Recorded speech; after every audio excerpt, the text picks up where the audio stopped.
Israel ಹಾಗೆ America Iran ಮೇಲೆ ಸಾರಿರುವಂತಹ ಸಮರ ಇದೆಯಲ್ಲ, ಇದು ಮೂರನೇ ಮಹಾಯುದ್ಧಕ್ಕೆ ನಾಂದಿ ಆಡ್ಬಿಡತ್ತಾ ಅನ್ನುವಂತ ಭಯ ಹುಟ್ಟಿಸ್ತಿದೆ. ಇದರ ಮಧ್ಯದಲ್ಲಿ ಟ್ರಂಪ್ ಕೂಡ ಹೇಳಿಕೆ ಕೊಟ್ಟಿದ್ದಾರೆ. ನಾವು ಯುದ್ಧವನ್ನ ಗೆಲ್ಲುತ್ತಿದ್ದೇವೆ ಅನ್ನುವಂತ ಭರವಸೆ ಕೊಟ್ಟಿರೋದು ಟ್ರಂಪ್. ದುಷ್ಟ ಸಾಮ್ರಾಜ್ಯವನ್ನ ನಾಶ ಮಾಡ್ತಿದ್ದೇವೆ, ಜೊತೆಗೆ ಆಪರೇಷನ್ ಎಪಿಕ್ ಫ್ಯೂರಿ ನಿಲ್ಲೋದಿಲ್ಲ, ಇದು ಸ್ವಲ್ಪ ಸಮಯದವರೆಗೂ ಕೂಡ ಮುಂದುವರಿಯುತ್ತೆ ಅಂತ ಹೇಳಿದ್ದಾರೆ.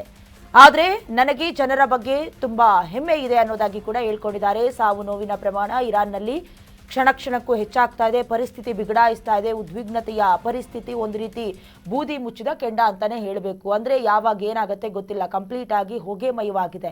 ದೃಶ್ಯದಲ್ಲಿ ಗಮನಿಸಿದ್ರೆ ಗೊತ್ತಾಗ್ತಾ ಇದೆ. ಒಂದು ಕಡೆ ಮಕ್ಕಳು ತಂದೆ ತಾಯಿಯನ್ನ ಕಳ್ಕೊಂಡು ಗಳೋ ಅಂತ ಕಣ್ಣೀರಿಡ್ತಾ ಇದ್ರೆ, ಈಗ ಮತ್ತಷ್ಟು ಯುದ್ಧದ ಭೀಕರತೆ ಇನ್ನಷ್ಟು ದಿನಗಳ ಕಾಲ ಮುಂದುವರಿಯುತ್ತೆ ಅನ್ನುವಂತ ಹೇಳಿಕೆಯನ್ನ ಕೊಟ್ಟಿದ್ದಾರೆ. ಜೊತೆಗೆ ನಾವು ಯುದ್ಧವನ್ನ ಗೆಲ್ಲುತ್ತಿದ್ದೇವೆ ಅಂತ ಹೇಳ್ತಿದ್ದಾರೆ. ಕಂಪ್ಯಾರಿಟಿವ್ಲಿ ಅಮೆರಿಕ ಹಾಗೆ ಇಸ್ರೇಲ್ನ ನಡುವೆ ಕೆಲವೊಂದಷ್ಟು ಮಿಸೈಲ್, ಬ್ಯಾಲಿಸ್ಟಿಕ್ ಎಲ್ಲವೂ ಕೂಡ ಉತ್ತಮ ಮಟ್ಟದ್ದು, ಜೊತೆಗೆ ಆಧುನಿಕ ತಂತ್ರಜ್ಞಾನವನ್ನ ಹೊಂದಿರುವಂತದ್ದು. ಇರಾನ್ ಹತ್ರ ಅಣ್ವಸ್ತ್ರ, ಪರಮಾಣುವಿನ ಕೆಲವೊಂದಷ್ಟು ನಿಕ್ಷೇಪಗಳನ್ನ ಕೂಡ ಮಾಡಿಟ್ಕೊಂಡಿದ್ದಾರೆ. ಅದನ್ನು ನಿಲ್ಲಿಸಬೇಕು ಅನ್ನುವಂಥ ಕಾರಣಕ್ಕೆ ಮುಂದಿನ ದಿನದಲ್ಲಿ ಸ್ಟ್ರಾಂಗೆಸ್ಟ್ ಕಂಟ್ರಿಯಾಗಿ ಹೊರಹೊಮ್ಮಿದ್ರೆ ನಮ್ಮ ಗತಿ ಏನು ಅಂದ್ರೆ ಯುದ್ಧದ ವಿಚಾರದಲ್ಲಿ. ಹಾಗಾಗಿ ಹೇಗಾದ್ರೂ ಮಾಡಿ ಇರಾನ್ನ ಹುಟ್ಟಡಗಿಸಬೇಕು ಅಂತ ಅಮೆರಿಕ ಪಣ ತೊಟ್ಟಂತೆ ಕಾಣಿಸ್ತಾ ಇದೆ. ಇದಕ್ಕೆ ಸಂಬಂಧಪಟ್ಟಂತೆ ಕೆಲ ಸೈನಿಕರನ್ನ ಕೂಡ ಅಮೆರಿಕ ಕಳೆದುಕೊಳ್ಳಬೇಕಾಯಿತು. ಈಗ ಇದು ಸ್ವಲ್ಪ ಸಮಯದವರೆಗೂ ಈ ಯುದ್ಧ ಮುಂದುವರಿಯುತ್ತೆ. ಆಪರೇಷನ್ ಎಪಿಕ್ ಫ್ಯೂರಿ ಸದ್ಯಕ್ಕೆ ನಿಲ್ಲೋದಿಲ್ಲ ಅನ್ನೋದಾಗಿ ಕೂಡ ಎಚ್ಚರಿಕೆಯನ್ನ ಕೊಟ್ಟಿದ್ದಾರೆ. ಜೊತೆಗೆ ನಮ್ಮ ಜನರ ಬಗ್ಗೆ ನಮಗೆ ತುಂಬಾ ಹೆಮ್ಮೆ ಇದೆ, ಮುಂದಿನ ದಿನದಲ್ಲೂ ಕೂಡ ಯುದ್ಧ ಭೀಕರತೆಯ ಸ್ವರೂಪವನ್ನ ಪಡ್ಕೊಳ್ಳುತ್ತೆ ಅಂತ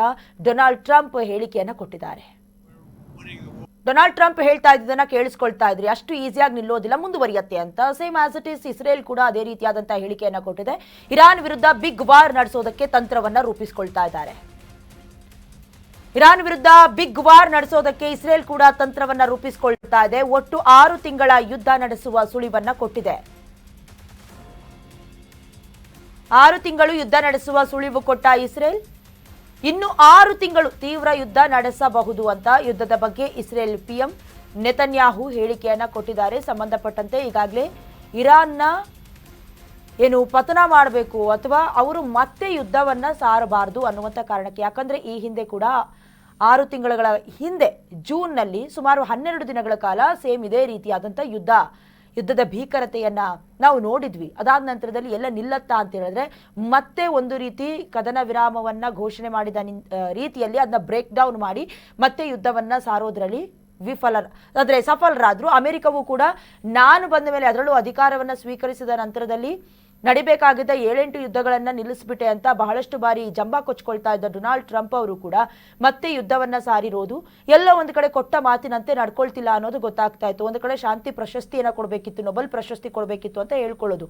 ತದನಂತರದಲ್ಲಿ ಯುದ್ಧಕ್ಕೆ ಮತ್ತಷ್ಟು ತುಪ್ಪ ಸುರಿಯುವ ಕೆಲಸ ಆಯ್ತಾ ಅಂತ. ಇದರ ಮಧ್ಯದಲ್ಲಿ ಈಗ ಇಸ್ರೇಲ್ ಕೂಡ ಇರಾನ್ನ ನಡುವಣ ನಡೀತಾ ಇರುವಂತ ಈ ಯುದ್ಧವನ್ನ ಸದ್ಯದ ಮಟ್ಟಿಗೆ ನಿಲ್ಲಿಸೋದಿಲ್ಲ, ಬಿಗ್ ವಾರ್ ನಡೆಸೋದಕ್ಕೆ ತಂತ್ರವನ್ನ ರೂಪಿಸಿಕೊಳ್ತಾ ಇದ್ದಾರೆ. ಯಾಕಂದ್ರೆ ನಿಮಗೆ ಗೊತ್ತಿರೋ ಹಾಗೆ ಸುತ್ತಮುತ್ತ ಇರುವಂತಹ ಇಸ್ಲಾಮಿಕ್ ಕಂಟ್ರಿ, ಮಧ್ಯದಲ್ಲಿರುವಂತಹ ಕ್ರಿಶ್ಚಿಯನ್ ಕಂಟ್ರಿ ಆದ್ರೂ ಕೂಡ ಬಹಳಷ್ಟು ಬೇರೆ ಬೇರೆ ದೇಶಗಳು ಯುದ್ಧವನ್ನ ಸಾರಿದ್ರು. ಆ ಮರಳು ಭೂಮಿಯಲ್ಲಿ ಕೃಷಿ ಮಾಡಿಕೊಂಡು ಬಹಳಷ್ಟು ಮುಂದುವರೆದಂತಹ ದೇಶ, ಬಹಳಷ್ಟು ಅಭಿವೃದ್ಧಿ ಪಥದಲ್ಲಿ ನಡೀತಾ ಇರುವಂತಹ ರಾಷ್ಟ್ರ, ಜೊತೆಗೆ ಸುತ್ತಮುತ್ತಲಿರುವಂತಹ ಕಂಟ್ರಿಗಳನ್ನ ಎದುರು ಹಾಕಿಕೊಂಡು ತಮ್ಮನ್ನ ತಾವು ಗೆಲ್ತೀವಿ ಅನ್ನುವಂಥ ಭರವಸೆಯನ್ನ ಇಟ್ಕೊಂಡಂತ ರಾಷ್ಟ್ರ. ಯಾಕಂದ್ರೆ ಪ್ರತಿ ಮನೆಯಲ್ಲೂ ಕೂಡ ಒಬ್ಬರೊಬ್ಬರು ಸೈನಿಕರನ್ನ ಕೊಟ್ಟಂತ ರಾಷ್ಟ್ರ ಅಂದ್ರೂ ಕೂಡ ತಪ್ಪಾಗ್ಲಿಕ್ಕಿಲ್ಲ. ಸೊ ಹಾಗಾಗಿ ಆ ಒಂದು ಸ್ಟ್ರಾಂಗ್ ಕಾನ್ಫಿಡೆನ್ಸ್ ನಲ್ಲಿ 6 ತಿಂಗಳು ಯುದ್ಧವನ್ನ ಸಾರ್ತೀವಿ ಅನ್ನೋದಾಗಿ ಸುಳಿವನ್ನ ಕೊಟ್ಟಿದೆ ಇಸ್ರೇಲ್.